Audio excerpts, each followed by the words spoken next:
আজকে আমি এক এক করে তোদের সবার কাছ থেকে বাংলার রচনা ধরব। দেখি তোরা কে কতটা পড়াশোনা করেছিস।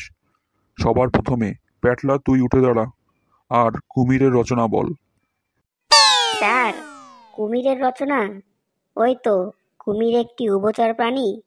তার মানে কুমির জলে এবং স্থলে উভয় জায়গায় থাকতে পারে। কুমিরের দুটো চোখ, চারটে পা, একটা লেজ রয়েছে। বাহ বাহ বাহ বাহ বাহ, খুব সুন্দর। প্যাটলা, তুই বস। গুলটে, এবার তুই দাঁড়া আর নদী নিয়ে একটি রচনা বল।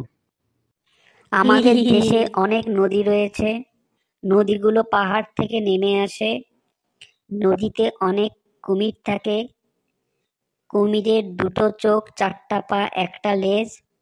কুমির একটি উভচর প্রাণী। এই দাঁড়া দাঁড়া দাঁড়া, কি বলছিস এসব আবোল তাবোল? তোকে আমি নদীর রচনা ধরলাম আর তুই কুমিরের রচনায় চলে গেলি। দাঁড়া, তুই বরং গরুর রচনা বল।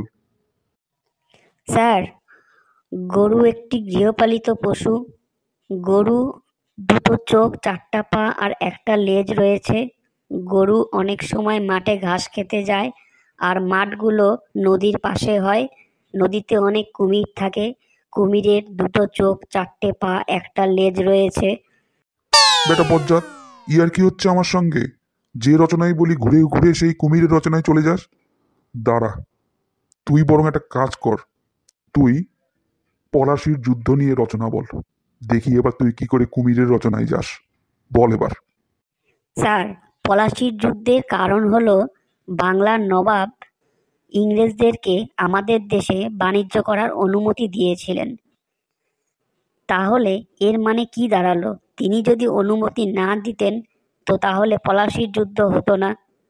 এর মানে হলো বাংলার নবাব খাল কেটে কুমির এনেছেন। কুমিরের দুটো চোখ, চারটে পা, একটা লেজ রয়েছে। হায় রে, আমি শেষ। আমি মাস্টারি করাই ছেড়ে দেবো আজকের পর থেকে। পড়াশোনার এই অবস্থা তোর? সারাদিন ধরে ঘুরে বেড়াবি, ভিডিও দেখবি, সিনেমা দেখবি, খেলাধুলা করবি, আর যখন পড়ার কথা জিজ্ঞেস করবো তখন উল্টো পাল্টা উত্তর দিবি। দাঁড়া। প্যাটলা, আমাদের এই ক্লাসরুমের চারজনের মধ্যে এমন একটা জিনিসের নাম বল যা একজনের কাছে আছে কিন্তু অন্য আর কারো কাছে নেই। সেটা তোরাও হতে পারিস, আমিও হতে পারি। স্যার, এটা তো সহজ। এটা হবে আপনার চশমা। যেমন আপনার কাছে চশমা আছে কিন্তু আমাদের কারো কাছে কোনো চশমা নেই। দেখলি গুলটে, প্যাটলা কি সুন্দর উত্তর দিচ্ছে। কাল থেকে তুইও কিন্তু পড়াশোনা করে আসবি, না হলে তোর কপালে দুঃখ রয়েছে। এবার গুলটে, তুই আরেকটা এইরকম জিনিসের উদাহরণ দে, যেমন প্যাটলা দিল। স্যার, এটা তো খুব সোজা। এটা আমি পারবো। এটা হবে আপনার মাথার চুল।